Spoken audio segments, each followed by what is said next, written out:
What's up? Welcome to episode number 127 of the People We Love podcast. I am Adam Choid. If you're new here, what I do is interview people from all walks of life, most often comedians and other entertainment types about their lives and careers. The conversation is casual, and I also ask everyone to highlight the people they love, who've inspired them, who've influenced them, who've helped them in their career, in their personal life, in their journey. For more, check out peoplewelovepodcast.com. That's peoplewelovepodcast.com. People We Love Podcast on YouTube. It's pretty easy to find. Just type those words. The Instagram handle is at People We Love Podcast as well. Please be sure to subscribe to the show on whatever platform you listen to podcasts on. That's appreciated for sure. And of course, 5-star positive reviews on iTunes, Apple Podcasts are also helpful. I'm on Instagram and Twitter at Adam Choid if you want to follow me. But before getting into today's episode, I'd like to also mention my other podcast, Tedeschi Trucks Podcast, all about the 12-piece rock, blues, soul powerhouse band, Tedeschi Trucks Podcast, Tedeschi Trucks Band, rather. Tedeschi Trucks Podcast is the Instagram handle, TEDESCHI Trucks Podcast. Tedeschi Trucks Podcast. Definitely check that out if you're into that type of blues, rock, soul, southern rock type music. They're awesome. I love them. It's a fan podcast. But for today's episode of People We Love podcast, my guest is Freehold, New Jersey's own podcaster and comedian, Chris Cali. And Chris shared so many great stories with me, especially from his childhood, be it the rock throwing incident on the playground, his feuds with teachers, and the time he did spot on hilarious impressions of his teachers at his senior year at the Mr. Freehold High School competition. We talk comedy, we talk some politics, we talk the time he was arrested. And also Chris tells me all about his longtime best friend and fellow childhood troublemaker, Nick Smitty. So much honesty here, and it was a lot of fun. So let's just get started. Here's Chris Cali. Okay, so it's good to see you today, Chris Cali. Thank you for joining me. I appreciate it. Yeah, thanks for having me on, man. I'm super pumped. Oh, for sure. How you been holding up during whatever year this is? I've been holding up all right, man. You know, it's like the mask thing is kind of over out here in LA, so I can actually go to the grocery store and not have like an anxiety attack just from thinking about everybody who's gonna come up to me and say something and getting all defensive because I'm not wearing a mask. So man, yeah, life is getting a little bit better right now.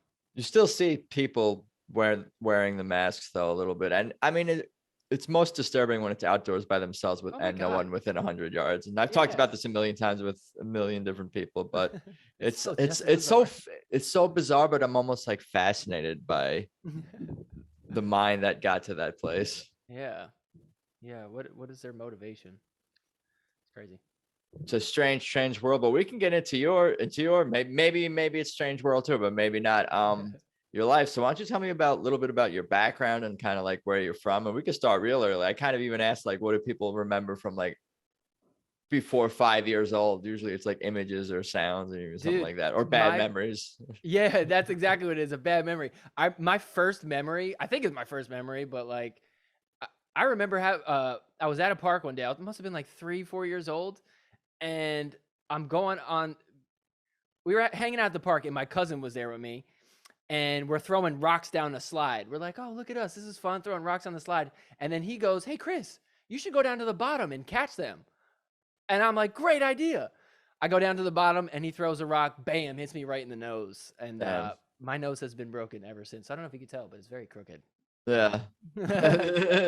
Now that you mention it, you can get it fixed if you. But it's man. I went to the doctor actually like a few weeks ago, and I was like, all right, it's finally time. Let me go get this shit fixed. Then they dropped the bill on me, how much it's gonna cost, and I'm like, you know what? Having a crooked nose ain't bad. I'm all right with it. Yeah, it doesn't affect your breathing or anything, your health wise. Well, I don't know. Breathing's a little rough every now and then, but damn.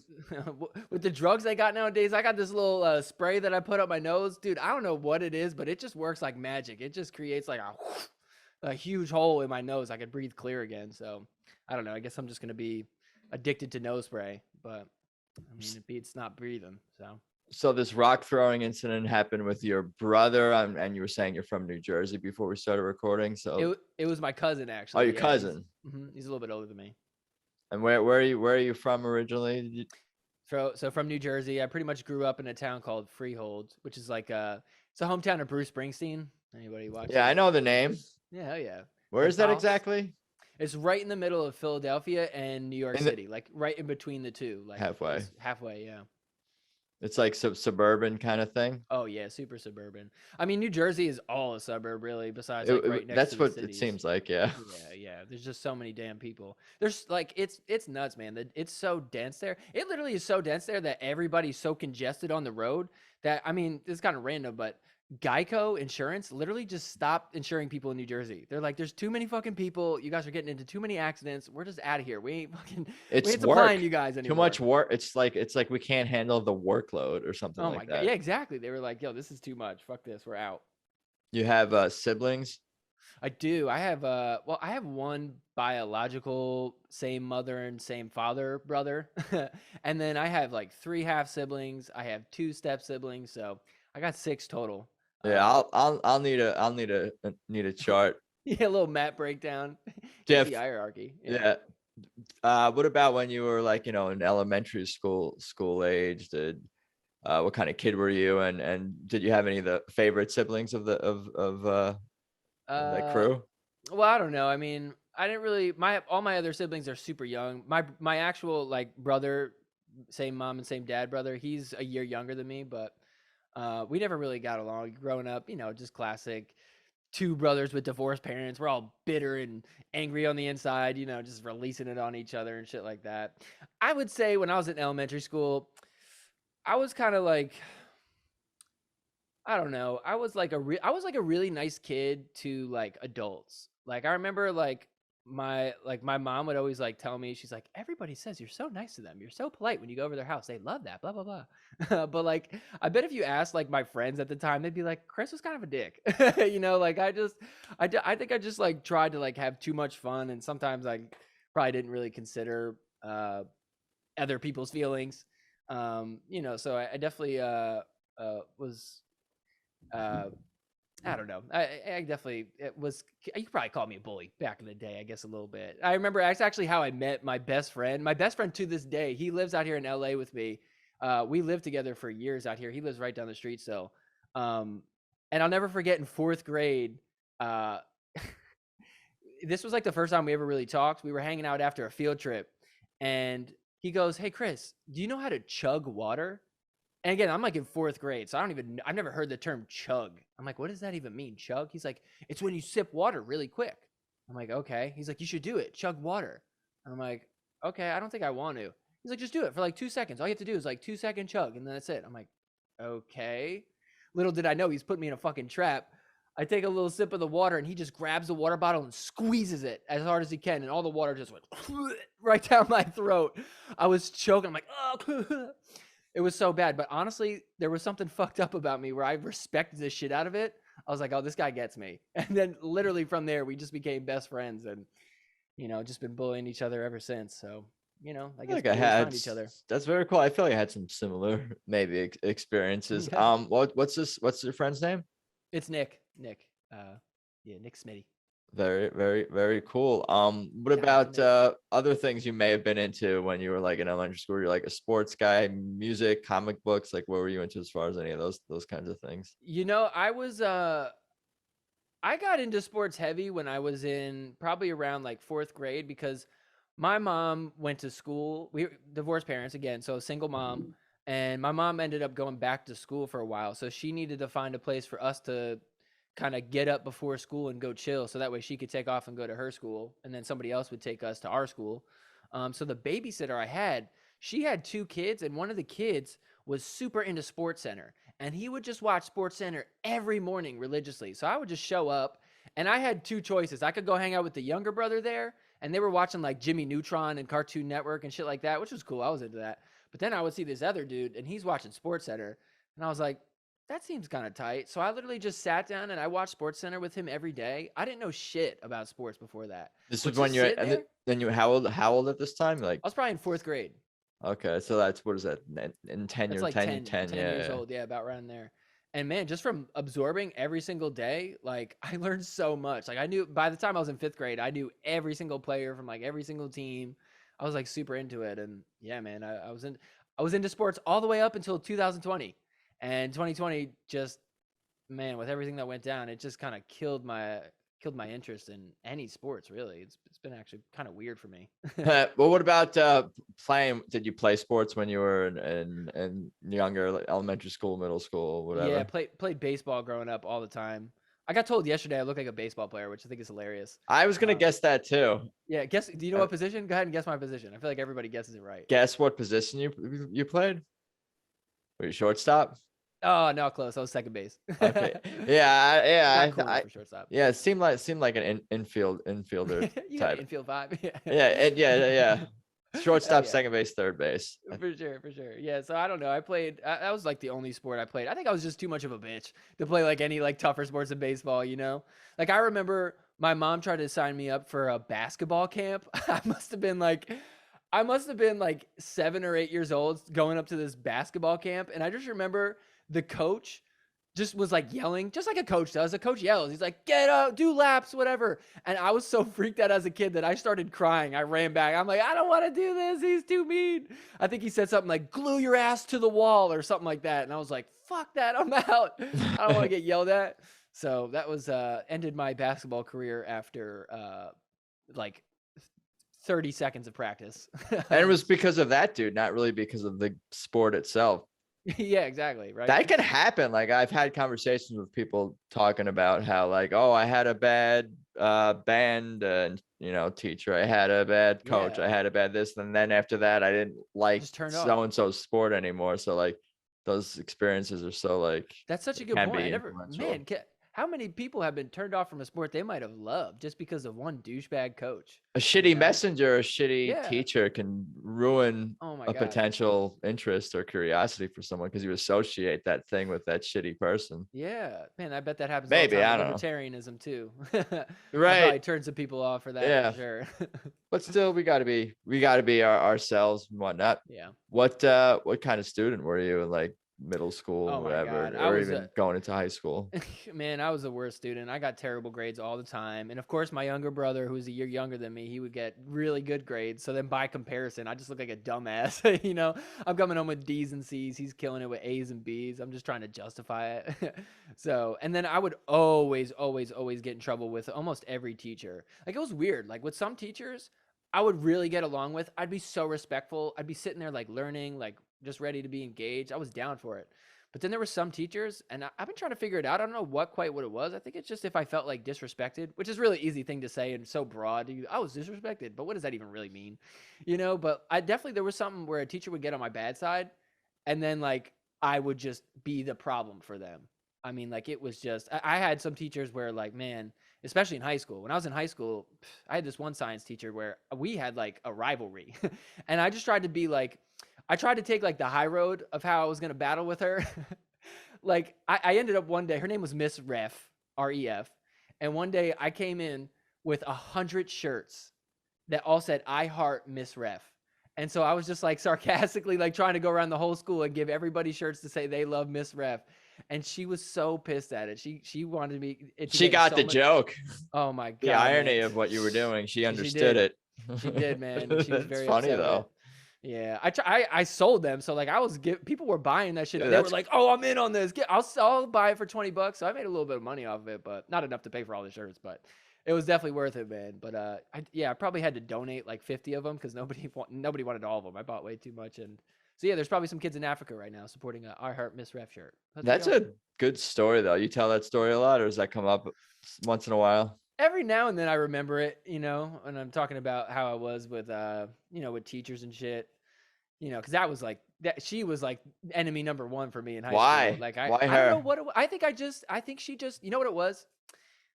And I'm a douchebag for this, so like I don't think this is like a good thing. And I've grown. I'm not the same person. But I definitely think there was an element of like she reacted to me. Like I would do stuff and she would like give me a reaction, and that was like it was like I was trolling her. It was really I was like real life Twitter trolling her, like here face Yeah. to face.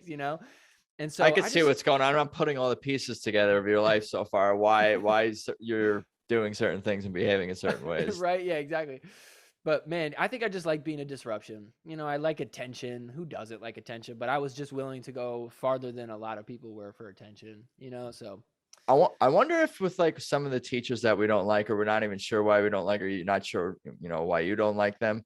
Maybe it has something to do with like some of them just maybe not, because you said respect. So maybe it's like they don't respect their job. And even if you're not aware of that as a kid, you could sense that they don't seem like they give a shit for one yeah. reason or another, or that they don't seem like they give a shit or care about you or as the student. So between those two things, maybe You're that's on describing some my level teacher. that, You perfectly described her. That was her. That's like you could tell she was a science teacher. She knew nothing about science. She's just like, I don't know. I could read the book and I'll spit back the facts. You know what I mean? yeah. She was that type of person. So Hashtag public school you went to, I'm guessing. oh my God. Yeah, big time. Hashtag public school for sure, man.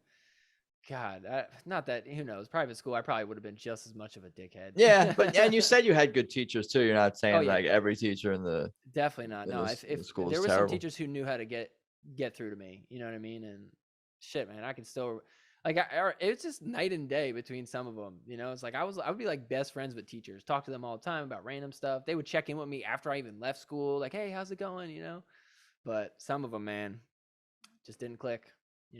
Where was what was your friend Smitty? Yeah. Where, was he in any of these classes with you? Was he a disruption too? Yo, it's funny. He actually, I don't think we had one class. Oh my God. That's so funny. We had one class together all throughout high school, only one. And actually we had two, but the one that we had first is 1 year. Oh my God. This one teacher hated us because we would just give her a lot of shit, man. I actually remember I made the teacher cry one day. I feel so bad about it, thinking about it now, but I think I just like stressed her out. I remember I called her out because she was yelling at me because I was taking it was like the SAT test or whatever. You gotta like take those like tests Yeah. or whatever. Mm-hmm. So we were taking that test with her in there, and I don't remember what it was, but she started yelling at me for something. She's like, Chris, you got to be quiet, or Chris, you got to do this, blah, blah, blah. And I just got like so defensive and upset with her. I was just like, okay, look, I know you're just mad right now because you're worried that you're going to get fired after this year. Because that was like the drama going around. You actually said that?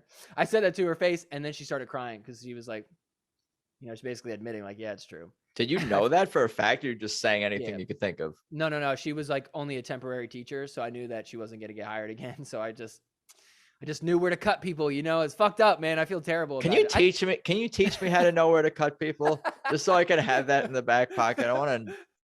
Just so you can feel confident, like I could fuck you up. It's like, you know what it is? It's like when you teach someone martial arts or whatever, and the teacher's always like, this is only for self-defense. Yeah. This is for your confidence, and the last ditch resort is violence. So that's like a last resort is to cut someone like emotionally. I wouldn't, Yeah, I was aggressed upon, so now I'm gonna talk as much shit about your life as I possibly can. Yeah, seems fair. I appreciate your honesty in telling all these stories for sure. I don't know, man. Cool. It's like I am who I am, and honestly, but that that's the type of stuff that makes you look back and go, oh my God, I gotta like not be so terrible. Yeah, and then it just makes you think a little bit more of like, because I don't know, I could have just went through my life and been just neutral and not been nice and not really been mean to anybody, but then I'm just neutral. I never have a moment where I'm like, oh my God, that was a bad mistake. I should probably try to tweak that a little bit. We can cross that bridge, but I'm definitely curious, like when or how, or you made all these like revelations or like changes even in who you are and wanted to be and stuff like. I mean, I don't know you super duper well, but you don't sound like very much like the person that you've been describing growing up. Not that person's horrible or anything, but you're going into some embarrassing and funny or not your things you're most proud of. But no, that's part of the reason I like love to do this podcast and talk to other people, is because like I think about some of my bad moments in life, then you hear other people's, and it's like, oh, we're not all alone and our own terrible. Yeah. Well said, my friend. Well said, my friend. Were you playing baseball in high school or any extracurricular type things? Dude, did you describe your extracurricular things already to me? Yeah, no, well, baseball, man. Like I said, I played baseball since I was like T-ball days. Like just played every single year, and I was always like below average player. I just We had have fun. some things in common, just so you know. Yeah, hell yeah. You below average too? Oh yeah. Yeah, You got that and outfield and vibe. played a lot of base. Yeah, yep, played outfield. I started out as catcher, and then I moved to Oh, second cool. base, and then I was in the outfield. Like, you know. Hey, outfield's fun. You know what I mean? If you could not get bored, but Yeah, no, I would make my mom able to entertain myself. there you go. I like to see everything. You know, it's good. It's a good view. Yeah, it's a great view. It's a good view out there. Yeah, you get a whole bird's eye view. I But like to be distant from everyone. yeah, just get away from that. You got. I mean, if you're in the outfield, you have the most you know, of your own space to cover. So it's Yeah. like this is my property. It's my property. Yeah, exactly. The most yeah. property. You get in your own little world out there. I don't want to be involved. I want to have property. Yeah, right. Yeah, don't aggress on my property. Left fielder, you coming over here? Get back. But yeah, you were talking about baseball, your baseball experience or something Oh, like that. Oh yeah. So well, I was just saying that. So you asked if I played in high school, and I don't know. It's kind of funny because it's like I said, I played my whole life, and then all of a sudden, when I got to high school, I was like, oh, let me try out for the team. And I don't know what the fuck happened to me while I was in tryouts, but my brain short circuited. And I could not throw the baseball. Like I would throw the baseball and it would go right to the ground right in front of me. Like every time I threw it. It was like so weird. This was like, when? This was in freshman year of high school. The same. I'm not joking. The same thing kind of happened to me. Like the yips, the Chuck Knobloch thing. Okay, I didn't know if you knew what that was. Yeah, I could, and I couldn't throw short distance. I could kind of throw long distances. But it was like hard to throw. It was like it was like a catch with somebody. It's like you lost your release point and you're thinking about your release point. Just overthinking it, yeah. And right. Back then, yeah, it's like I didn't even know what anxiety was, you know. So I didn't know to like just be like, okay, take a deep breath and just like stop focusing so much on it, you know. Just try to like aim a little bit. Man, I was just in my head like, oh my god, they're seeing me so bad right now. I'm not gonna make the team. Oh, I'm so terrible, and just making it worse and worse and worse. And on top of that, I missed every pitch they threw at me. I didn't get one contact of the fucking ball when I was doing batting practice. So it was like the most embarrassing tryouts ever. But then when I was in junior year, I ended up trying out again. I made the JV team by like that much. And honestly, I was so bad that they actually made me I was the foul ball boy for the team. Like that was my thing. I was like, I think I just like kind of did it for fun. I was like, fuck yeah. it. I mean, that's kind of we have a lot of things in common.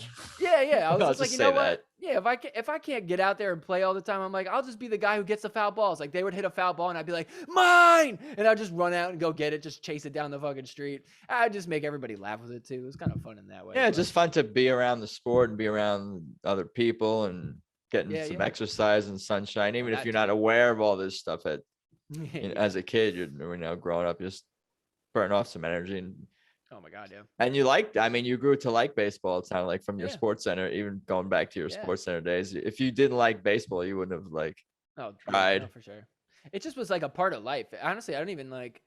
I think if you asked me back then, do you like baseball? I would have been like, wait, I get to decide if I like this or not. It was just like, this is what we do, you know? It's just like all my friends played. So it would be weird to like not play almost, you know? Yeah. I mean, I was kind of brainwashed from like my dad and family and friends at an early age watching games, and just started playing around even younger than you at like 5 years old, 6 years old, wow. T-ball and all that, and all that kind of thing.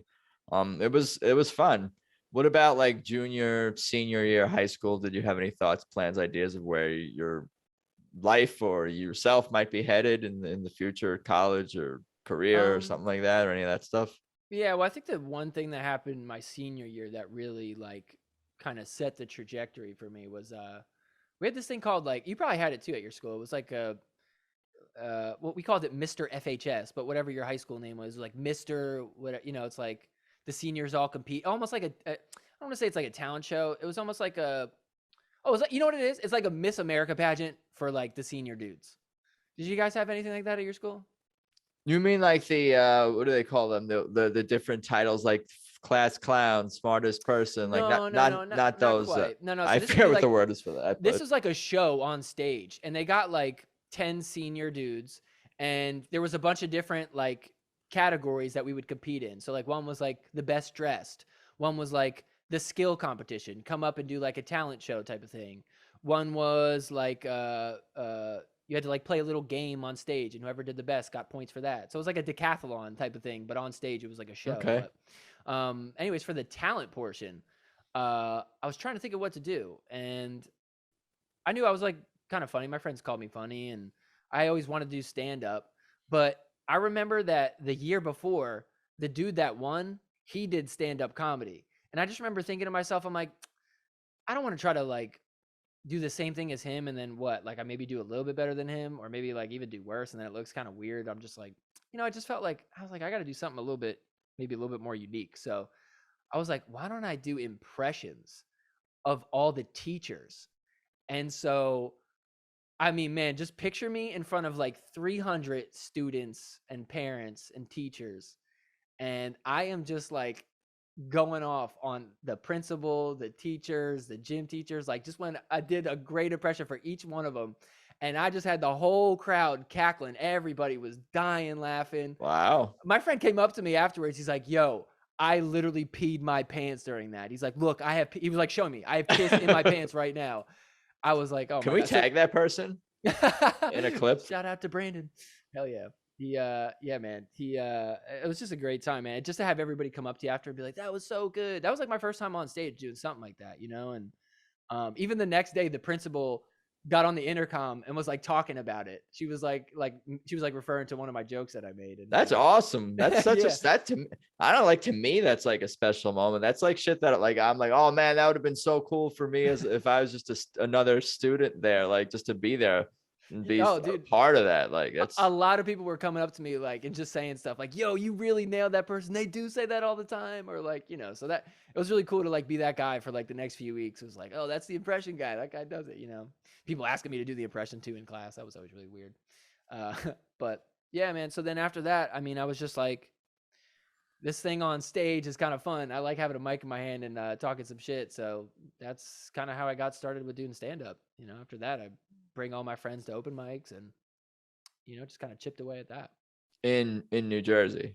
Yeah. I went to. I remember the first time I did stand up was at the Stress Factory over in East Brunswick or New Brunswick, one of those, not Brunswick.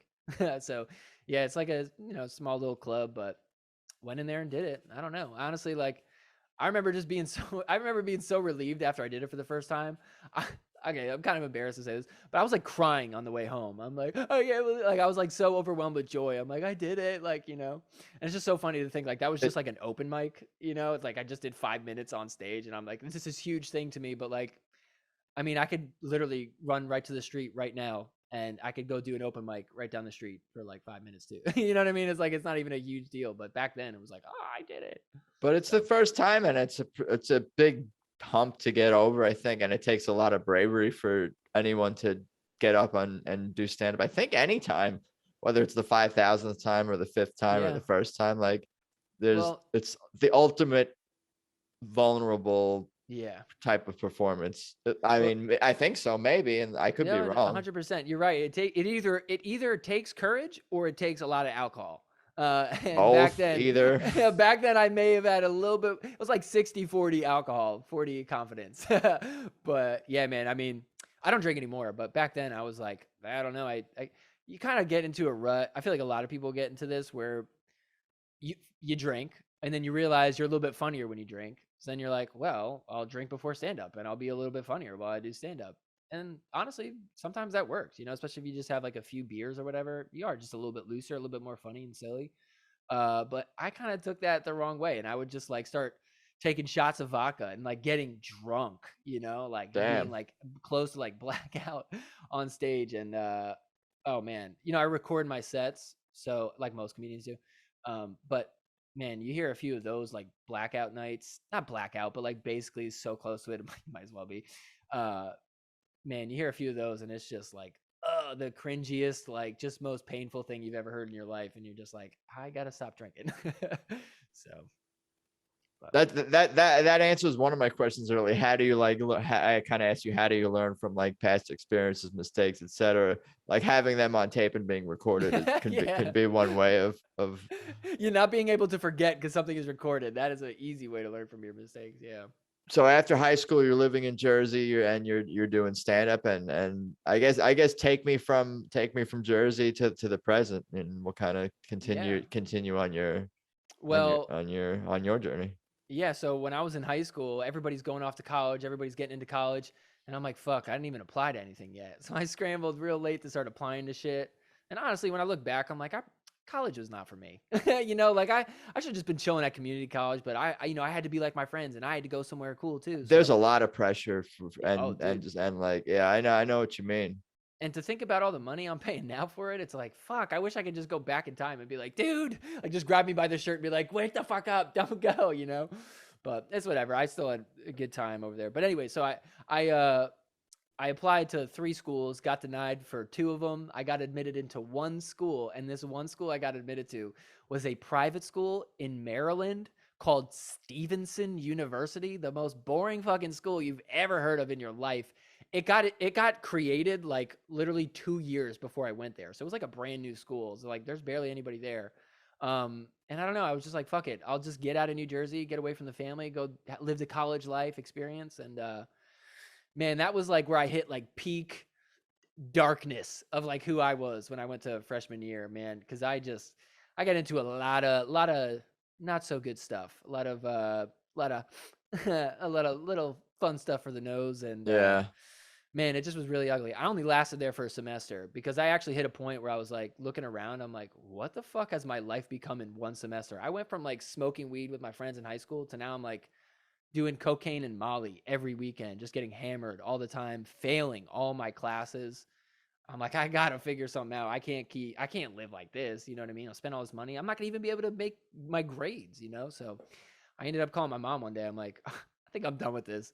I think I need to come home and I need to go to community college and just kind of take it easy, you know? And that ended up being probably the best thing I ever did, you know?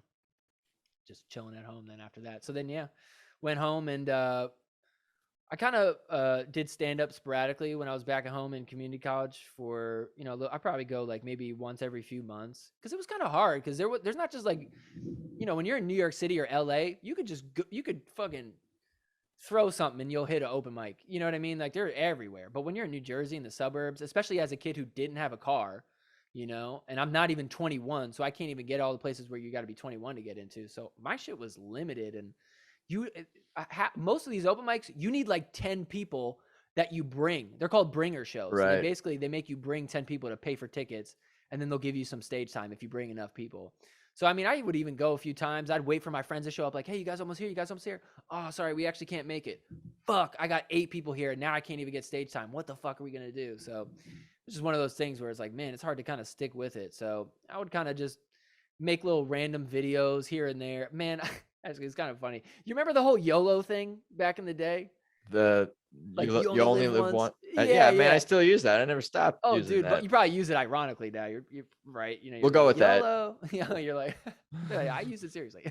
I have a shirt. No, I don't have a shirt.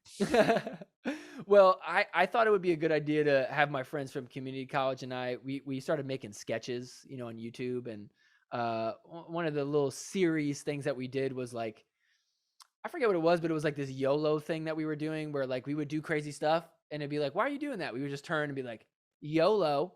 And it was just, I don't even know. It's so fucking corny. But I remember one time we were taking it so seriously. We were like, my friend was going to pretend like he was going to jump over a car. We were going to make him, you know, use like camera techniques to make it look like he actually jumped over my car.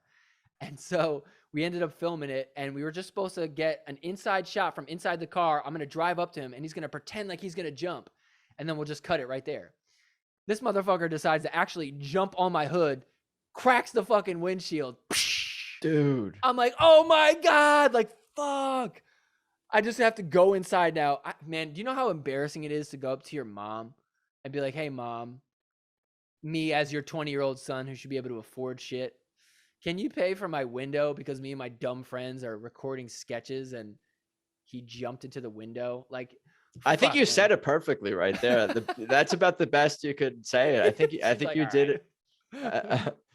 You probably didn't say it in that tone and in that exact way though. I was like super apologetic at the jump. I'm like, okay, so here's what happened. We screwed up really bad. I kind of just blame my friend. I'm like, it's Brian's fault. He jumped. He wasn't supposed to. And my mom loves him. So he's lucky. like, oh. Everyone's lucky, obviously, that it only sounds like it didn't shatter, it just cracked. It just kind of cracked. It cracked to the point where you couldn't see through it really. Right. It's like, hey, just drive right. I can picture it. Yeah, we still got it's hilarious because we have it on video. Like it's me inside the car holding the camera up, and you just hear like, and you hear me go fuck, and then just shut off the camera. So yeah, man, that's just one of those things that we always remember. We're like, You ever post that? Is that online, that video? I don't know where. It's on one of my old YouTube channels. I might have to go search that up and watch it. And if so, maybe I'll throw it to you so you can throw it in the description or something. In case I mean, it's probably some low quality video. You can't even barely see what the fuck is going on. Made on like Windows Movie Maker or something. Yeah, we don't even know what it. But you never know. Maybe it could be hilarious. Of course, because no one got hurt. Tell me more. Yeah, tell me more about what happened next. After you repaired the windshield. Well, we started making some more videos, and really it was just like we had kind of a crew, me and my two friends in community college. And actually, I'll tell you, probably the craziest thing that happened to me in this era of my life was the day that I got arrested on. It was the second Halloween of the year, which is a pretty crazy thing to have. It was the only time that New Jersey had 2 Halloweens in one year. So it was, I see you like, what? How does that work? Yeah. So it was do you remember Hurricane Sandy? Yeah. Yeah. So dude, I lived through that shit. That was nuts. It was a crazy hurricane. What year was that? I think it was 2012, 2013, one of those. And man, that shit fucked everything up. And anyways, it ended up happening on Halloween. So the governor, Chris Christie. Do you remember who Chris Christie is? That fat ass dude. He was on the talk show. I know all about that guy. Oh my God. Yeah. That guy comes out and he's like, because a motherfucker looking like that cares about Halloween. He's like, fuck, my holiday got ruined. Right. He seems like a Halloween guy. Dude, yeah. So he came out on a fucking press conference. He's like, all right, I know we got shit damage. People are losing out on their jobs. We don't have electricity, but hold up. First things first. We're going to have a second Halloween. And he like set up a second Halloween on November 4th or some shit like that. So me and my friends who are 20 years old at the time, we thought it'd be a good idea to go trick-or-treating. We're like, fuck it. Let's keep going trick-or-treating. We wanted to go before on Halloween, but we couldn't. So we were like, I think we're still young enough to get away with it. Costumes, if you have costumes, that might help. Oh, dude, yeah. We dressed up as, them two dressed up as hockey players. I dressed up as a referee. And we all had rollerblades on. So we were rollerblading from house to house getting candy. But the fucked up part was this is right after a hurricane. And so literally like we're knocking on doors and people are like, we're like trick or treat. They're like, what the fuck? Dude, I don't even have internet. Like I don't have candy, like I don't even have food right now for my family. People were getting like angry at us. They're like, dude, what are you talking? Halloween? It's not Halloween. And we're like, oh, no. They said it's Halloween. Chris Christie told us, so. You guys are crazy. Oh my God. It was nuts, man. So we ended up, we were like, fuck this, man. Like nobody really had candy. Like maybe 2 houses had candy. So we said, you know what? Let's go try the rich neighborhood, the neighborhood with all the big houses, the neighborhood where my boy Nick Smitty lives. He wasn't home at the time, but we're like, let's go to his neighborhood. So we actually started to rollerblade there, and I was such a bad rollerblader. I'm like, yo, guys, I'm not going to make it. We got to go back. Let's get in my car, and we'll go. And then we're like, all right, tell you what. Why don't we smoke a blunt on the way there? We'll get really baked, and then we'll go trick-or-treating.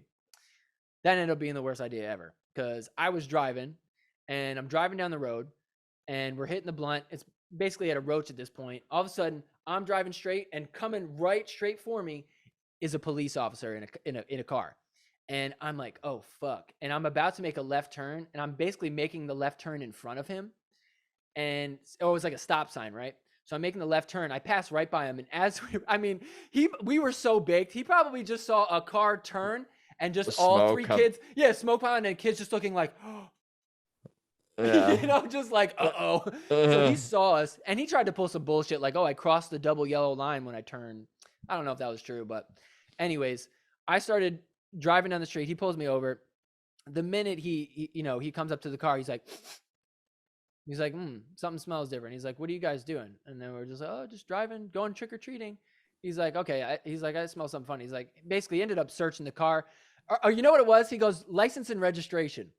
And I go, because I know how cops are. I don't want them to think anything crazy. So I'm just like, okay, my license, my wallet is in my Halloween candy bag. I'm like, is it okay if I grab my license out of my Halloween candy bag? He's like, Halloween candy bag. Because you got to realize he's looking in the car and he sees us dressed up as hockey players. I'm in a referee jersey. He's just like so confused. He's like, what the fuck is going on? And he's like, hold up, let me check it out. And I'm like, okay. And he grabs my candy bag and he just starts looking through it. And he's just like so confused. He's like, whoa, there actually is candy in here.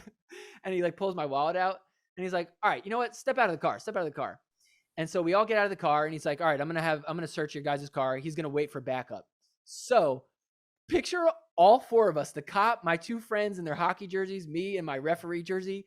They have rollerblades on and we're waiting for this other cop to come. And we are just like sitting there. They are just like twirling around in the rollerblades, just like swirling around. Skate away. Yeah. Oh, well, dude, so check it out. So this other cop comes and as we're sitting there waiting, right, we're just fucking chilling in our rollerblades. Like the other cop starts to pull up. And right at that moment, my boy Bravo, he adjusted his pants a little bit. And when he adjusted the pants, he had a bag of weed on him I didn't even know about. And he pulled his shirt a little bit to like kind of like make it okay.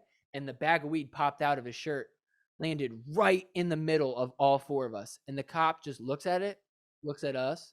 We all just like look at each other like, and he picks it up, unravels it. It was like in tinfoil.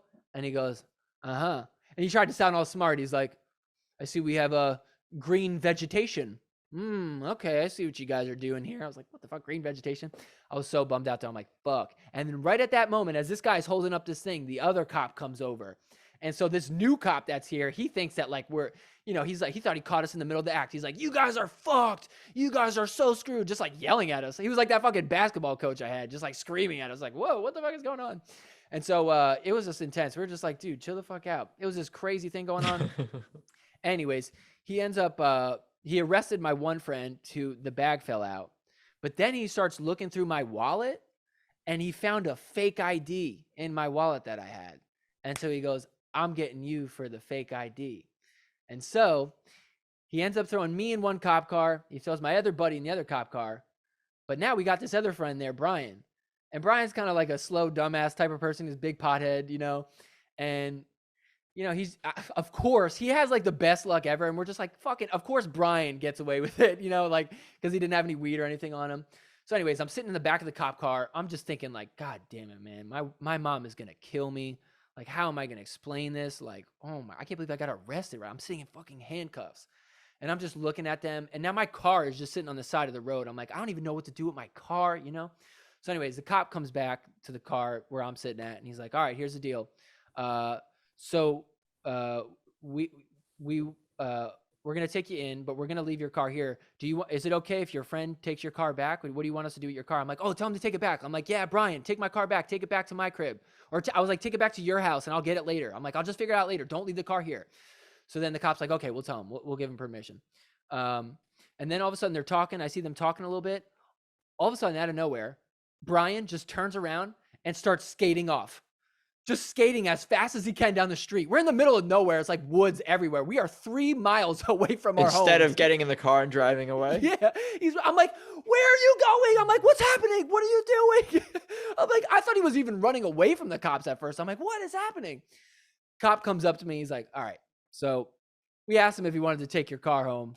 And then we noticed it was a stick shift. So we asked him, we were like, do you know how to drive a stick? And he looked at us and he said, what's a stick?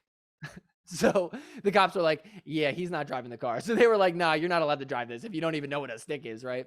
So they told him, like, you need to get out. They were like, we'll drive you home. Do you want us to drive you home? He's like, no. He's like, I'm not going home in a cop car. I don't want my parents to see me. So he just booked it, dude. He skated 3 miles home, like in hilly roads. He skated all the way home just to avoid a cop car ride home, man. I would do that too, maybe in that situation, because you just want to distance yourself as far as. Oh, dude, when your fight or flight kicks in and you got all that adrenaline, fuck it. If I got to skate home, I'll do it. You know right. What I mean? But anyways, man, yeah, getting arrested really sucked. I ended up having to pay like I think it was like close to $1,000 in fines. And actually, funny enough, we show up to court to do it, and I didn't know shit. I was just a dumb 20-year-old. So I'm just like, they're like, how do you plead? We're like, guilty. You said. They're like, what? And we're like, yeah, guilty. The judge literally goes, hold up. Let's try this again. I'm gonna actually have you guys go meet with our prosecutor, or what is it? The defendant, whatever that they give you, the one that they like provide you with or whatever. He's like, you go talk to him or whatever before we actually do this. So the judge was like, don't fuck yourself over with this. So he gave us a second chance, thankfully enough. And yeah, we ended up working out a deal where, I just had to pay a fine and then it was off my record. I didn't have to worry about it. But my buddy, weirdly enough, you would think for weed it'd be less, but he ended up getting like probation. He was like, had to pay a bigger fine than I did. It was like a way harsher punishment for weed as opposed to a fake ID, which I don't know. Like one is just like something you're doing for yourself. Mine is like I'm a piece lying of paper. to people. Like I'm lying to people. And there's no proof that you used it. Like just possessing a fake ID, I guess, is a crazy law. Yeah, it definitely was fake. It had it had my wrong age on it. It was obvious I was using it for alcohol. But there's no proof that you didn't get caught using it for alcohol. You just got caught possessing it. Yeah, it's still a crime up to them. I'm with you. I mean, I didn't fucking do anything really that. It's a piece of plastic. Those fuckers decided it wasn't. They were like, "This is enough for you to get in trouble." It was funny. They brought me into the cell. We had to sit in the fucking jail cell for a little bit. They just make you sit in there to make you just like scared a little bit. I was in there for like 5 minutes. Yeah, you weren't overnight. You didn't stay overnight. And of course, too, the dude who was in there with me that had the bag of weed fall out, we're in the middle of the cell and he goes, "Oh shit, yo, look." He pulls out his one hitter. He's like, "They didn't even find this." Puts it back in. I'm like, "Oh my God, dude, like stop having shit on you." And then the cop comes in. He's like, "So, Mr. Guy with the fake ID, we ran your fake ID and you want to know what it scans up as?" He pulls out like a picture that he printed out. He's like, "This guy's wanted for 5 murders in Pennsylvania. Since that's your ID, should I just think that that's you? Should I arrest you for this crime?" And I'm just like, I called him out in his bullshit. I'm like, "That's not true." He's like, "Yeah, it is." I'm like, "No, it's not. You're lying." I was like, that's fake. I'm like, "I'm not scared of that." I'm like, "No." And he was just like, "Oh, well, wait a second. We could get you for that." I was like, "You're bullshitting, clearly." He was just trying to scare me. It was a fucking cheap scare tactic. Like, really? Oh, it's scanned as a serial killer? I know I got a baby face, but I'm not fucking like 12 years old. You know what I mean? Like, I'm fucking 20. Like, I'm not stupid enough to not realize that you guys are trying to scare us. You know what I mean? So I just thought that was ridiculous. They tried to pull some bullshit like that on me. But anyways, yeah, that was definitely the most significant thing that probably happened to me in my community college days. I even tried to hide it from my fucking mom. I thought I could pull it off, or I'd hide getting arrested from my mom. Dude, I was waiting for that. Like they send you something in the mail to be like, "Here's your court date." So I was just waiting every day for the mail. Like I would just open my windows all the way, just look out the window, just wait for the mailman to come. I would sit there for hours just waiting. Mailman comes, I run downstairs. "I'll get the mail." My mom's all of a sudden like, "Chris has been getting the mail for like a week straight. What the fuck is up with him?" I ended up just caving one day. I just put my mom aside. I'm like, it was so stressful to worry about the mail. I was just like, "All right, look, Mom, here's the deal. You're not gonna like this, but I got arrested and it was for a fake ID." I told her the story. She laughed a little bit at the story. But then I was like, "Yeah, so that's what it is." And she was like, "All right, well, I'm just glad you told me." She's like, "We'll figure this out." She was so nice about it. She wasn't mad at all. So that was really nice. I still have not told my dad till this day. So I hid it from him. He would not react the same way. So I'm like, that one is going to stay a secret. Just going to bury that one. So I'll send this to him. Yeah, exactly. Right. He's going to be like, "Oh, Chris, I saw your big show. What is that?" So I don't know. He might find out eventually. Oh, well, the statute of limitations is up though. So that's good. 10 years. That's good. Yeah. Where do we go from there? How do we get to California? How do we get to your podcast? How do we get to so California. Things? So okay. So I went to community college, right? And my buddy Nick Smitty, the one with the water bottle that squeezed it down my throat, he was still my best friend at the time. He was going to ASU, Arizona State, and I always wanted to go there with him. I was like, I visited him there one time. I'm like, "This is the best fucking school ever. This is so much fun." And so I just made it my goal. I'm like, I'm doing community college and I'm going to transfer there. And so I did that. And then I went to school with him there. We were in the same frat, we kicked it all the time. We even lived together for a year. And our whole plan along was like, you know what it was? We were big fans of the show Entourage. Did you ever watch that show? Sure, of course. Yeah, I feel like that's everybody out here trying to do acting, especially like back then, was like, right. "Oh, I saw Entourage. I was so motivated." That was me too. Like we watched Entourage and we're like, "We got to move to LA together. We got to do the LA thing." So after we were done with college, we were like, "All right, let's go to LA." And so we ended up living with each other for the first few years while we were out here. So and then just been out here ever since. Been here for what, like close to 6 years now.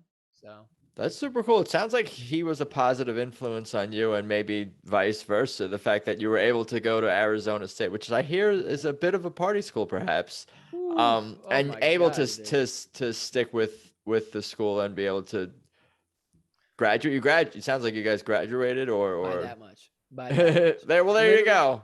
picture me literally the last summer I'm there, like I I essentially had to go to summer school after I quote unquote graduated. I got to walk at graduation, but technically I wasn't done yet. I had to do summer school. And man, it came down to the wire. I didn't do like an internship or something that I had to do like a or no, I had to volunteer on somebody's film. And I didn't do oh, you know why I didn't do that? Because my senior year of college, I ended up well, okay, rewind. What was your major? I was a film major. Mm. And so I was into obviously I was doing stand up a little bit while I was out there.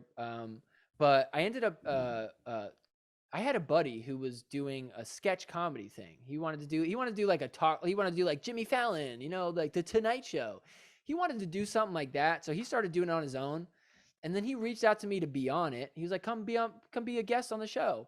And then eventually he was just like, do you just want to do the show with me? And I was like, fuck it. Yeah, let's do it. And I brought two of my friends on. And basically, anyways, the four of us created this show. It's called Tempe Late Night. And it ended up being like a huge success. Like it just ended up blowing up. We had like, I think there was one show we had like 100 people there or something like that. I mean, it ended up like really popping off. We would do it every Monday down in the MU underneath the Taco Bell. And I was like the head of content or whatever for it. And so anyways, I was very, very focused on this. This was like our baby. Like we took it from the very bottom and worked this thing up. And we were like competing with other sketch groups too. So like we were like really, it was like competitive a little bit, but it was so much fun, man. And I did a shit ton of writing. It was like one of the best things I ever did. And but anyways, I was so focused on that, I didn't think about school at all. And so when it came down to stuff where like I had to volunteer on somebody else's film set, I forgot to do that shit. And I had my like guidance counselor or whatever. He like called me into his office and he's like, you shouldn't be passing right now. He's like, you missed the deadline for this. He's like, I'm going to help you out. He's like, I shouldn't, but I'll help you out anyways. He's like, I have this one guy who's still filming his movie. And I guess this one guy was late on his deadline. He's trying to help him out. So picture us all helping out on this film crew. It's just a collection of people who waited way too fucking long to do this. I love it. Yeah, I recall some of this. Yeah. Yeah, so it was just like a mishmash of people who just did not give a fuck. I don't even remember what I did. I was probably just carrying stuff left and right, but Sure. I ended up having to leave early one day too. I had to go host a show for the sketch thing. So man, I did not do school very well. Like I said, I barely passed. But anyways, I got the fucking degree. I got the picture with the diploma hat. You know what I mean? So I did it. Whatever. I got it done, but it was not easy. So And then LA, and then LA hit, and when I got to LA, man, I think I just did the whole stand up. I should have probably stayed in Arizona. Honestly, I should have done more stand up out there and then come out here because it's major league ball out here. You know, when it comes to stand up, like. And I was still at the point where I was like starting to get okay, but I don't know. I just wasn't. I should have spent more time working in the minor leagues a little bit. You know what I mean? And I should have came here with something to present, as opposed to me coming here thinking I'll get good here. You know, it's like this isn't the place to get good. This is the place to show off when you get good. You know? Yeah, a lot of people do say that and think that, but it's not. Doesn't necessarily have to be that way. It doesn't. No, it's not a rule. It's definitely not a rule. But I understand that. Yeah, for sure. But hey, I mean, it's all good because I still stuck with it. I did so much stand up pretty much the whole time up until 2020. What's actually crazy enough is I never had a car out here. So man, picture how pissed I was in 2020. Because check this out. So I was here for probably 4 years at the time. The whole time for all 4 years, never had a car. I had the shittiest job ever.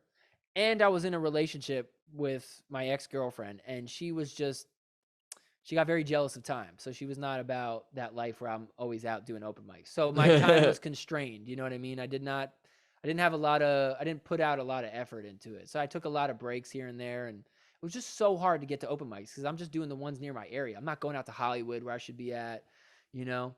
But then 2020 comes around, and at that time, so picture me, February 2020, 1 month before COVID hits. You got a 1 month. car. You got a I got a car. car. My girlfriend and I broke up, so I'm single now. I got a better job, so I got money to spend and like actually go out, and I'm not going to be broke. And then all of a sudden, a month later, fucking COVID hits, and that's all out the window.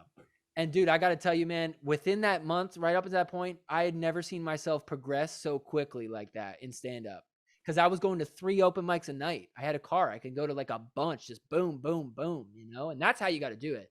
Before that, I was just doing like 1 open mic a night, maybe like 3 a week, you know? Now I'm doing 3 in one day. I mean, man, you do anything 3 times in one day, you're going to get really good at it. You know what I mean? So it was devastating when 2020 hit, man. I mean, I honestly, like, I don't care how, you know, wimpish it sounds. I spent a lot of time that summer 2020, like real upset, depressed, and honestly crying a lot of times to my girlfriend now, you know, just being like, that was all I had. I don't know what to do with my life anymore. And man, yeah, it was pretty depressing, but that's what led me to, you know, find this podcast and do stuff like that. And, you know, so it was kind of a good thing, you know, in the long run. It's like, Yeah, you sound like, yeah, it sounds like somebody you're someone who makes the best of any situation. Not that it doesn't go without growing pains, yeah, but yeah, it's cool that you're able to pivot. And obviously online content in one form or another was always, you know, has been a big thing for quite some time, but obviously in the last couple of years, like extra focus on that as an avenue for all of us. How did you get to the liberty stuff, libertarianism, like, and the NAP and all this stuff, like the political journey? Where did that I mean, I could kind of get either from some personal experiences where that might have steered you. I'll tell you what the real big catalyst in all this was. It was I had the same job I have now. When I started out there, I worked with these 2 people, and they were the most blue-pilled liberals you'd ever met in your life. I didn't even know what blue-pilled was at the time. I was not into politics. I was kind of into conspiracies. You know, I'd go on like Reddit conspiracy, but I would scroll past all the Donald Trump stuff. I saw there was like people were saying Russian collusion. Some people are like, no, this is bullshit. They're just trying to impeach him, blah, blah, blah. I'm like, I don't fucking care. That's just like boring shit, right? But then I would come into work, and I don't know how to describe it. So picture me being in a situation where I basically was forced. So I was an assistant for somebody, right? So I would have to come on Zoom meetings just like this, and I would have to be there first. So then I would welcome the guest, be like, hey, my boss is going to be here in a little bit. Thanks for coming by, blah, blah, blah, blah, blah, right? So I would hop on these meetings early, but it was the same Zoom line as the last meeting where my other 2 coworkers had their meeting. And so sometimes I would join early and hear their meeting, or sometimes they would run late into my meeting and like the guy I was waiting for didn't show up. So anyways, long story short, I was forced for like 10 to 15 minutes at a time. I had to listen to them with headphones on, talk all this blue-pilled bullshit. And I didn't even know anything about what they were saying. If you asked me, like, why do you think that's a lie? I would be like, I don't know. I don't know the facts about what they're talking about, but I could just tell. I'm like, the way they're talking, they are virtue signaling. Like, they're bullshitting. They're not even being like genuine. And I would go home. I would complain to my dad on the phone. Yeah, that's what I was gonna say. That's what you picked up on, that just their tone. Yeah, there's like a red flag was going off in my head. I'm like, these people are virtue signaling. I'm like, I can't fucking take it, man. I'm like, they just sit here and they just like, I didn't give a fuck about Trump, but I just would hear the way that they would like, oh, he's so evil. Oh my God. Like they would like talk shit. Just like, they just wanted to like hate on him and hate on Republicans and hate on conservatives. And it was just like, it just felt like they weren't being honest. So that actually like inspired me to like start to get into this shit a little bit more, right? I just like paid attention to it a little bit, you know, and at that point, I'll tell you, actually, the first libertarian I heard speak was Larry Sharp. And he was on Joe Rogan, and I heard him talking. To look Joe Rogan in the eye and to say, I want to fund public schools less. I want your schools where your kids go to be funded less. I mean, man, that takes some fucking courage to do that on there, you know? And he did it. And I was like, wow, his ideas are legit, you know? You know, and then I saw Peter Schiff on there. And Peter Schiff was the guy that really got me into like, you know, thinking about capitalism and Austrian economics. Because he went on there and because at the time, man, there was a lot of buzz around, what was his name? Who was the Asian politician that was doing the UBI? Oh, Andrew Wang? Was that it? Andrew Yeah, Yang. yeah. Wang. Andrew Yang, yeah. So he was going around. I saw him on Rogan, and I actually kind of liked what he was saying. I'm like, all right, this guy wants to legalize weed. He's talking about UBI. I didn't know shit about economics, but I would think to myself, I'm like, the UBI thing, I just don't get it. I'm like, isn't that going to cause inflation? I guess I was wrong about the inflation thing, but I was right on the fact that like this would probably fuck up a lot more shit than it would help, you know? And so I was like, just kind of had in the back of my head, I'm like, I don't know. I feel like there's probably somebody who could object to what he was saying. And then I heard Peter Schiff, and I was like, oh, this guy's got the answers. This guy is spitting the truth right now. And you could just tell, it just made sense to me. And it just like, oh man, it just like kind of inspired me. But anyways, the thing that really got me into like libertarian shit was I heard Dave Smith on Ari Shafir's podcast where he does that like year in review that they used to do. And I heard that for the first time because I was just a fan of Ari Shafir. And I was like, oh, this is the Dave Smith guy from that Legion of Skanks show. I like Legion of Skanks. He's got his own, like he talks politics. What? And I listened to I think it was the 2018 episode or 2019 one. And I was just floored. I'm like, yo, this guy gets it. Like whatever he's saying, I'm all in. I'm like, everything he's saying is like truthful. It makes sense. It explains everything. I'm like, I didn't even realize I shared a perspective just like that, So I'm like, I'm watching this dude's show. And then, man, ever since then, I have not missed an episode of Part of the Problem. And so that has just informed the hell out of everything that I think about, And then from there, you see all the different podcasts, Tom Woods and, Yeah, it opens Nick it. Quiones. Yeah, it opens you up into a whole different world of content creators and thinkers, philosophers, writers, podcasters, personalities, all these people. And yeah, Dave Smith is awesome for sure. And he does have a great way of explaining things that in a way that makes sense to the average person. I think so. And I do agree with him on most things. The far majority of the time. And even sometimes I'll be like, I'll question myself. Oh, I'm not sure if I agree. Let me think about what he just said. But I try to almost like argue in my head a little bit, but I don't, you still don't win the argument when you're most often when you're challenging him in your head. But yeah, for sure. Dave is awesome. Yeah. And you know what? It was like, because at the time, I don't know, I was just like adverse to politics. I'm like, I just don't care. It seems like a lot to get into. But I think it was the fact that he was a comedian and I was a comedian. So like, it just felt like it was more acceptable for me to watch. I'm like, okay, well, at least if I'm going to watch it, something about politics, I might as well watch something that, not that Part of the Problem is funny, but it was like, I could trust that like his sensibilities to things. He's not I think it's very funny. Dork. Yeah, I think it's very funny a lot of the time for sure, even though obviously they cover super serious topics. And it's kind of accomplishes something similar that like The Daily Show, especially more in its heyday with like Jon Stewart and then Stephen Colbert on Comedy Central, to make the news fun and digestible. And like I think that's what people really that's what more people want. Obviously, people want answers. They hear stuff. They're like, that seems weird. Should I worry about that? Is that okay? And sometimes it just takes somebody to come in and be like, okay, look, let me give you all the context. And here's why this is either good or here's why this is bad. And it's like, okay, thank you for giving me the answer. Because we got a lot of shit going on in our lives. We basically got to delegate some of this thinking, some of this research. I can't do all this research on COVID vaccines. I can't do all this, research or all this reading. I got a shit ton of books here about fucking libertarian, like Austrian economic, everything, man. I can't get through all of them. It's a lot. So it's nice to have somebody who's kind of just like spent their time focusing on that, and it's like, all right, you tell me, you're the expert, right? Not that you just trust every single word that comes out of someone's mouth, got to differentiate, but it is nice to just be able to like kind of be like, okay, I don't have to do all the legwork myself. You could kind of at least give me a little push to figure this thing out. And then I'll do any additional research I might need to actually like come up with my true opinion on it. You know what I mean? Sounds sensible to me. And it's just like, there's people out there who like, not that we can, the world is fluid and we're learning and evolving and adjusting opinions as the world changes. But like, I think the far majority of people out there really don't know what's going on, but they're kind of fearful and confused. There's a lot of confusion out there, confusion and anger, and like, man. But yeah, it's weird because solutions. There needs to be more solutions. Oh well, that for sure, yeah. And honestly, most of the solutions are hard to swallow. A lot like. I mean, remember back in the beginning of this, trying to tell people, like, man, it was hard to tell people that you didn't think that we should be locking down, that you didn't think we should be wearing masks. In the beginning, it was like, people are not gonna like that I'm saying this, you know.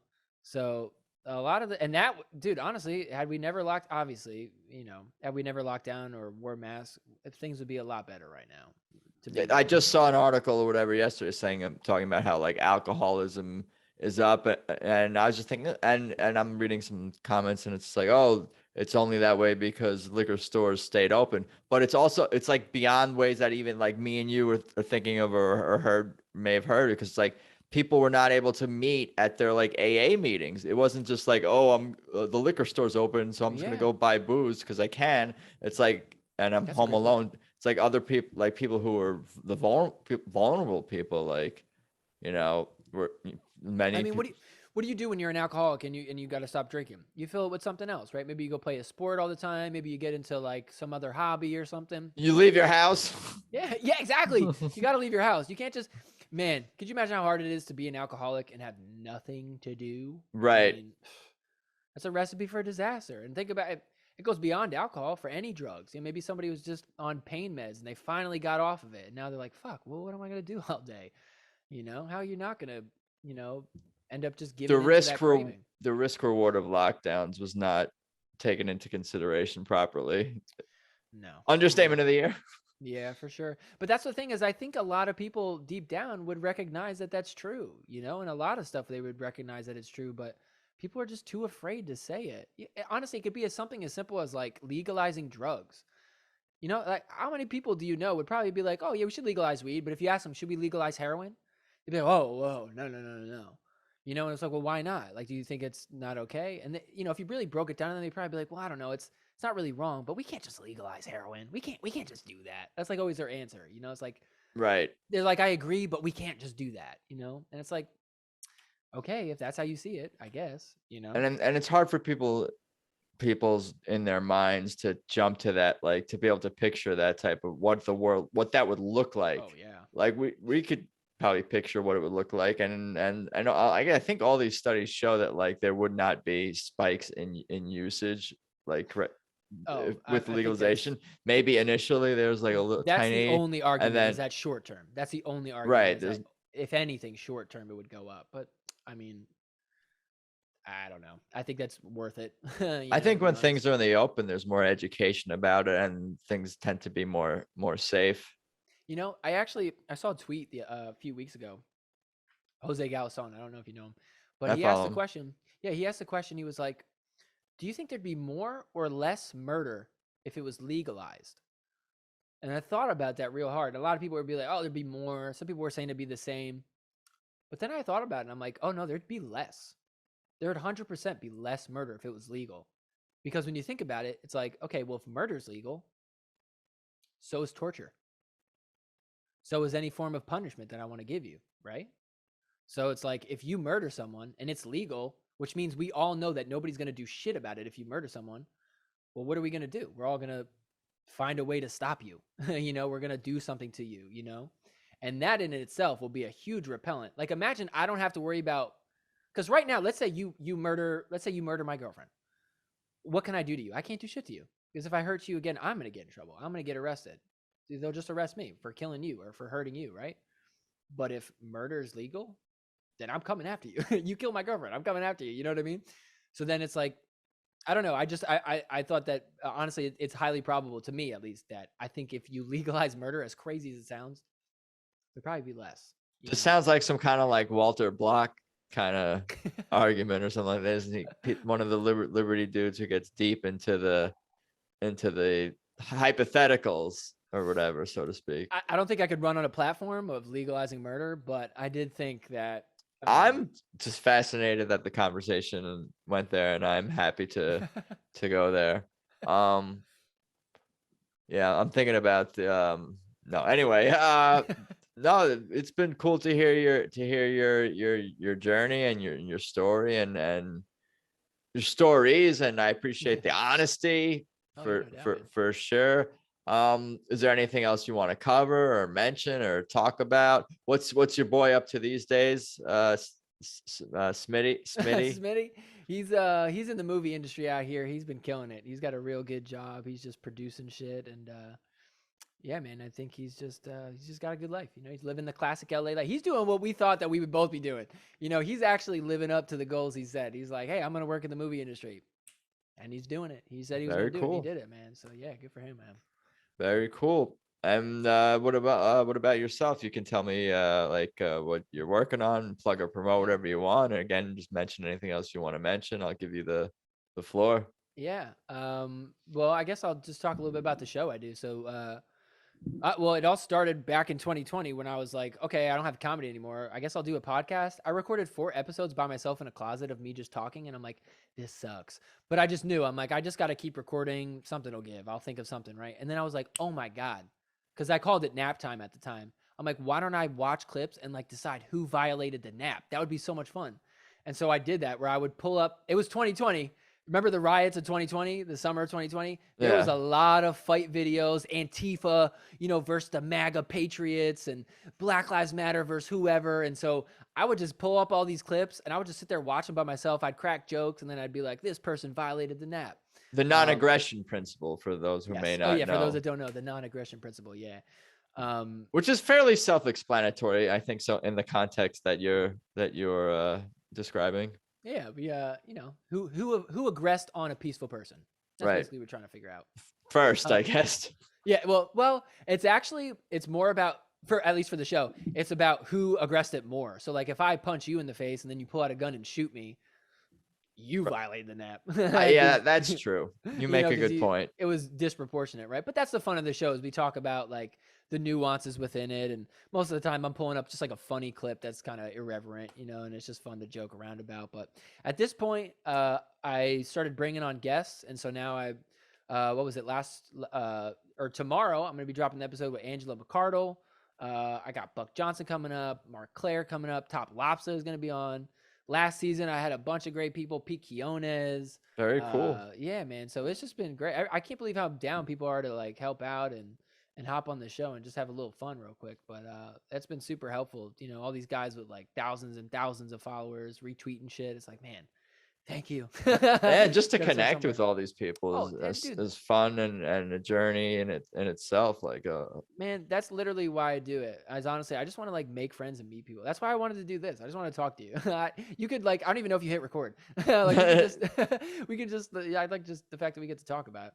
Very cool. Stuff, no, that's a great attitude and energy to have. Yeah, no, I appreciate you sharing the show. How can people find and follow it or you? Or yeah, so it's called NAPtime with Chris Cali on YouTube. You can find me on Odyssey at NAPtime. Also on Twitter at NAPtimeChris. I just had my Twitter account permanently suspended. Not for anything cool, just because I followed too many people too quick. I don't know. So yeah, Twitter came after me. I should say it's something cool, like, oh yeah, I tweeted some crazy stuff about the vaccine. Not that cool. I wish. The struggle is real with all this technology. It's a minefield out there. For real, man. It's a battle. It's an info war. It is in many sense. The man was right on some things. You got that one right, yeah. Yes, I would agree with that. But on that note, thank you again. I appreciate the time, the stories, the honesty, the Odyssey. What did I say? The honesty, the Odyssey. Appreciate the Odyssey plug. The Odyssey plug. It's been an Odyssey. It's been fun. I'll let you get on with the rest of your evening, and thanks again. Thank you, man. Appreciate your time. You got it, Chris Cali. Let's talk soon. Hell yeah, man. So there you have it, episode 127, and my conversation with Chris Cali. I enjoyed that one, and thank Chris again for his time and for his stories. It's always nice to hear about other people's past mistakes and embarrassments. No, seriously, though, it was comforting. It is comforting. But anyway, for everything about this show, please head to peoplewelovepodcast.com, at People We Love Podcast on Instagram, at Adam Troyd is me on Instagram and Twitter. Tedeschi Trucks Podcast is my other podcast. But I think that's about all I got for today. I appreciate you guys listening. Thanks as always. And let's talk soon. Peace.